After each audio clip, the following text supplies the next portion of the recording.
guys, welcome back to Loach Racing YouTube channel.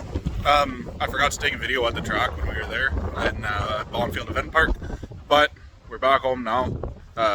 Truck is broke. I'll say that in a later segment. I'll tell you what happened. But the weekend went awesome. We figured we were going to get 2 days, Friday, Saturday for sure. We already figured Saturday was going to be a rain out. But we were fine with that as long as we at least got 1 day. I was happy with that because I just wanted to see what Reaper would do.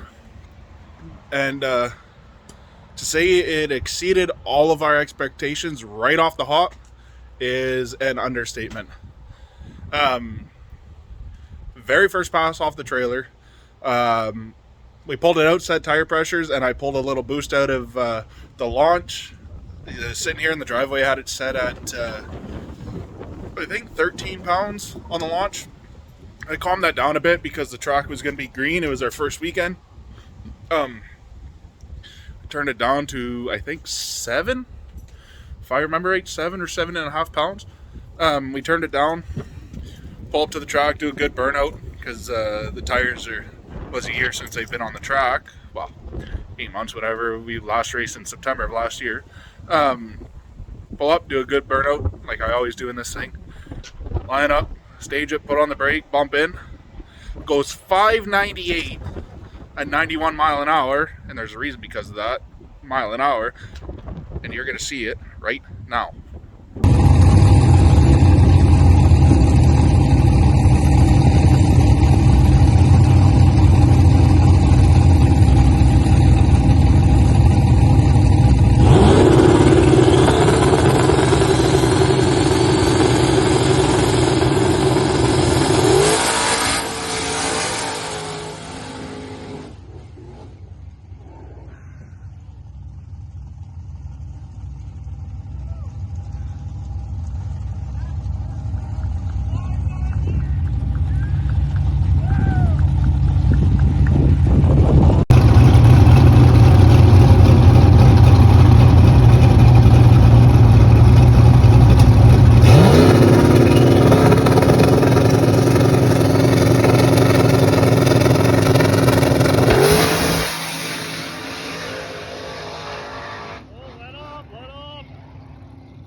So, what'd you think about that? That was fun. I have no idea what happened. It was going straight. You can't really see it much in the first video, but in the second video from behind, you can see it. It's going straight. Well, right off the hop, it goes to the left a bit, comes back, which is fine. We ended up sorting out that was a bar issue. We got that changed. That's fine. But down track, it went to the right a bit and then came real hard to the left. And I bet you from in the truck, I was over 45 degrees to the wall. I let out, cranked it back to the right, pedaled it a few times, got it back, got into it again. It went to the left, pedaled it, came back to the right. I got out of it again and we just rolled. But it rolled to a 598 off the trailer. That was pretty freaking exciting, if I say so myself. I didn't know it was a 5. Rolled down through the shutdown, came back. As I was coming up, I was a little bit upset. I was like, there's no way that was a 5. Like, I was telling people it's going to go at 5 at some point this weekend, so I wasn't super upset that pass wasn't a 5 considering what happened. And as I'm coming down the road, Tanner's got the ticket, and he's holding up a 5 to me. I was like, there's no way that thing just went a 5. Doing that almost put me into the wall. Yeah, got the slip 598 at 91 mile an hour. I think it was like 91.7 mile an hour, which was insane considering it almost put me into the wall. 2 passes after that. The first one I went half track, let out. I think I rolled to a 647, which was still better than my pass last year. On 9 pounds of boost, it went like 649 or whatever it was. Pass after that, I changed the wastegate springs to turn it down a little bit just till the track got better. Pass after that, I went 620. I annihilated the tires off the line. I don't know if I was a bit out of the groove or what, but yeah, I did that. Then we did the bar change. We just lengthened the driver's side bar, and then after that, it would just go straight right out of the hole instead of trying to drive me into the wall. What do we do after that? It went a 579 and a 578 and a 584, I think. They're all 127 60 foots, 127 to 131, which is the best I've ever gone. My best before that was like the 154 or 157. But yeah, all 127 to 131 60 foots. On my mile an hour is about 116 to 1. I think I had 117 mile an hour pass. I think that was when I went at 574. I'd have to look at my slips, but that don't matter anyways. Yeah, that was all fine and dandy. Saturday we wake up, having a problem with the truck, hop in it, try to start it. The dash is saying it's 20 volts. Battery charge is 20 volts. It's like, there's no way. So I tried going over all the stuff, all the connections. I found one loose connection, tightened it up, tightened up the battery. I made sure that battery was good. Checked with the meter, it was good. I checked the plug-in at the Holly, it was still reading 12.6. So I was like, okay, it's not low, but it's not bad. Kept checking. No matter what I did, I changed the battery, unplugged the coils, unplugged everything I could, and no matter what, it still read 20 volts. So I was like, well, this is weird. It's done it one other time to me before. I unhooked the battery, let it sit for 20 minutes, plugged it back in, and it was good. And it hasn't done that to me since.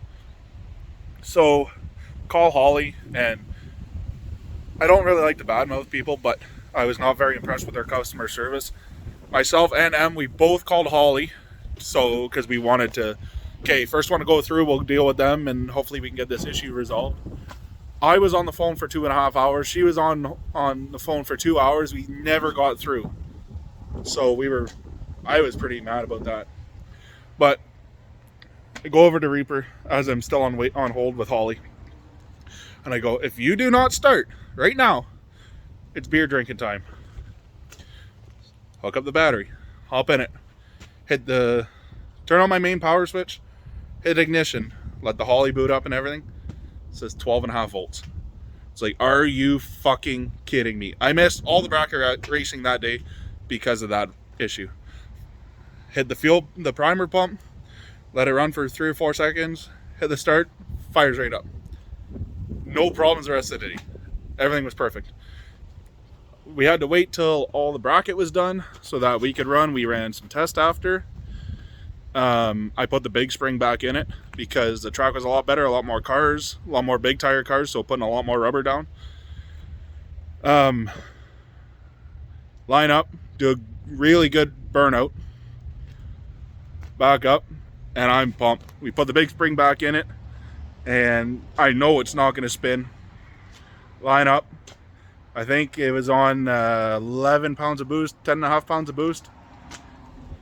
It goes 561 at 122 miles an hour.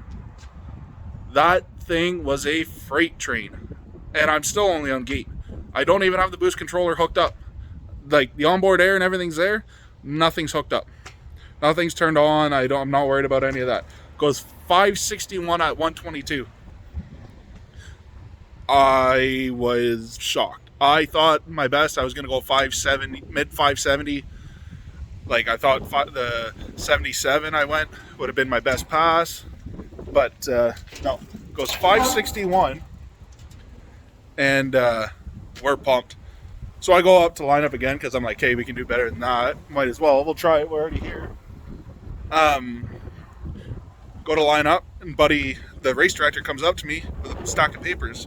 He opens my door, gives them to me, he says, we're doing this. I go, what the hell is this? Take a look.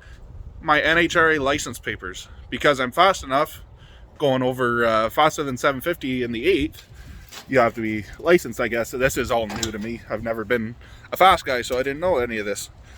So I was like, all right. I said, well, so I go through it. I go start filling out the stuff I got to do. And they were going to put on a gambler's race. So I said, can I do my passes in between each round of the gamblers? He said, well, are you in the gamblers? Because if I was, then he wasn't going to let me, which doesn't matter. I don't really care. But I said no. And he's like, okay, we can do that. I said, so what I'm going to do is every pass, well, we were early. It was still early before the gamblers. So I was like, okay, let me go fill my cell and I can do 2 passes because the first one's half track and then the next 3 are like 3/4 track and then 2 full track passes. So let me go fill my cell. I'll do my half track and I won't be too hot to do the 3/4 track pass. He goes, okay. So I do my half track pass, no problem. Come back, do my 3/4 track pass, and something does not sound right. I shut it down at the end, get them to pull me back. What we found was, well, it didn't sound right. When I tried to start it, it did not sound right. So I pulled the plug, or checked all the plug wires because it sounded like a melted plug wire, which is what I thought. All the plug wires were fine, all the coils were fine. Start pulling plugs, all the ones on the driver's side were fine. Cylinder 6, the tip is gone off the plug. So I'm like, oh no, this is not good. Start looking around for a bore scope, can't find one. Nobody at the tracks has one, which I'm not really surprised.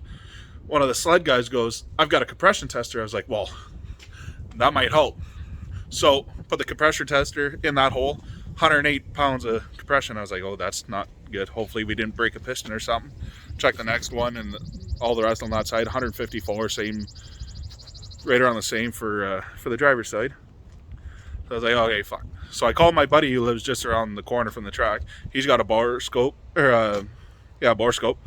He gets his buddy to bring it over. We check it out. There's marks on the top of the piston, and I can't see the valve. So I was like, well, it's just a couple nicks in the piston, probably from the strap on the spark plug or a piece of porcelain, but nothing looks bad on the piston.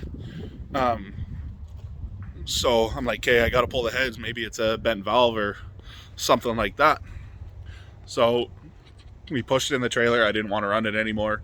Pushed it in the trailer, brought it home, pulled the one head off, and checking it out, there's a mark in the valve, which I'll show you right here.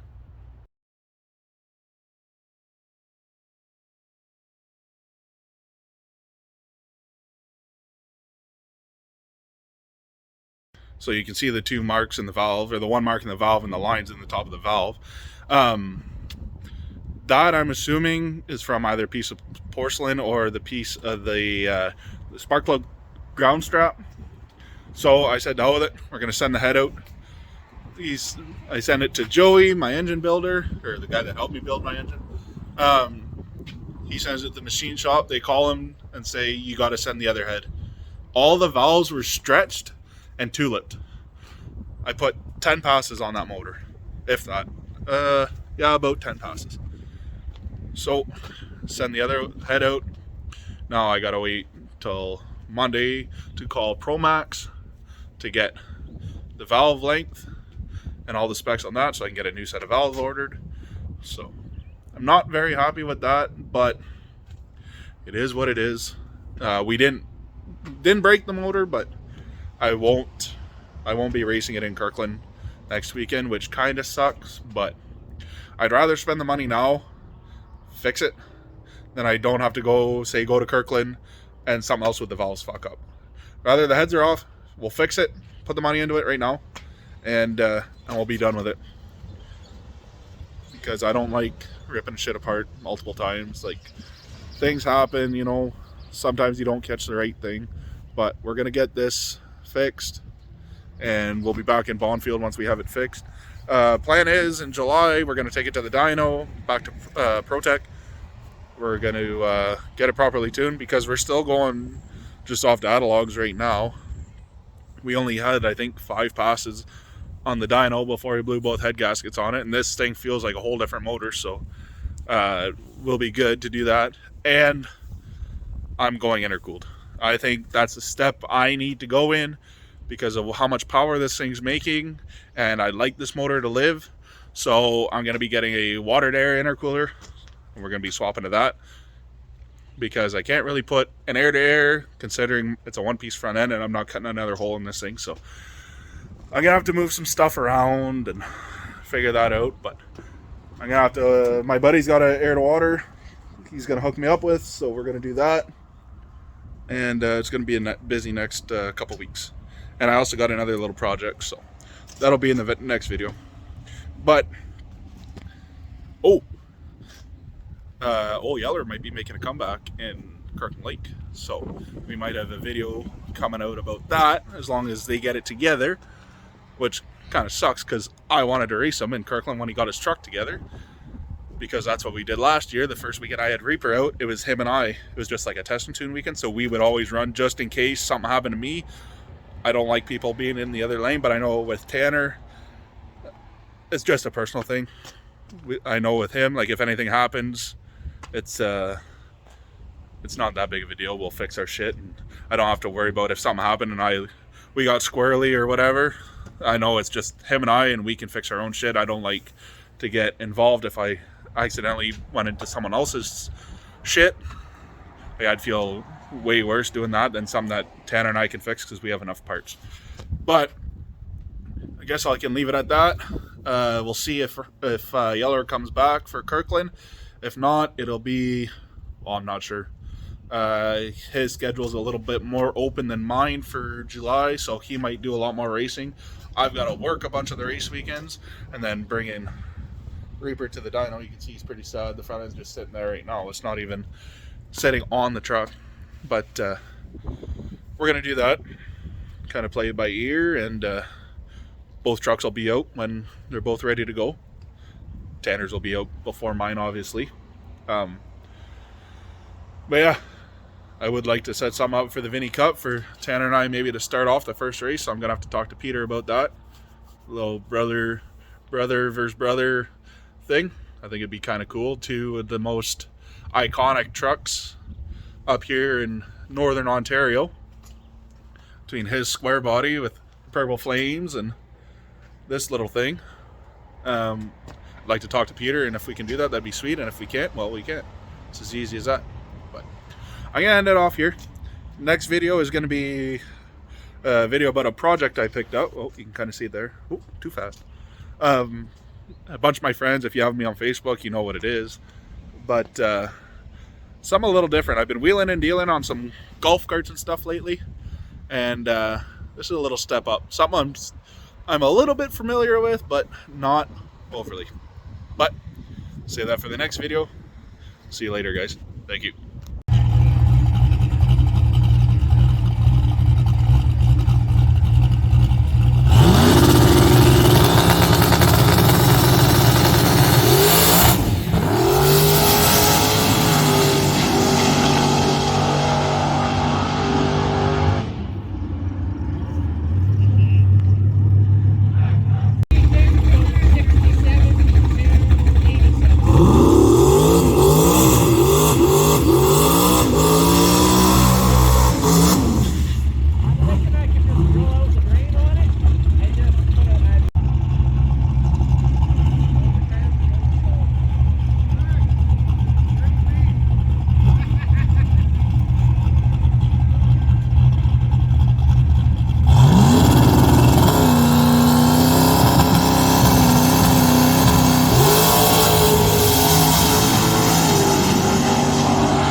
Hey guys, welcome back to Loach Racing YouTube channel.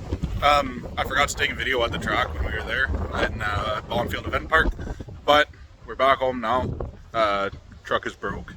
I'll say that in a later segment. I'll tell you what happened. But the weekend went awesome.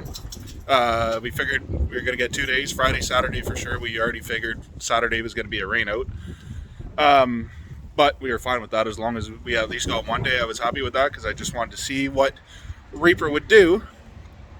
And to say it exceeded all of our expectations right off the hop is an understatement. Very first pass off the trailer, we pulled it out, set tire pressures, and I pulled a little boost out of the launch. Sitting here in the driveway, I had it set at I think 13 pounds on the launch. I calmed that down a bit because the track was going to be green. It was our first weekend. I turned it down to, I think, 7. If I remember right, 7 or 7.5 pounds. We turned it down, pull up to the track, do a good burnout because the tires was a year since they've been on the track. Well, 8 months, whatever. We last raced in September of last year. Pull up, do a good burnout like I always do in this thing. Line up, stage it, put on the brake, bump in.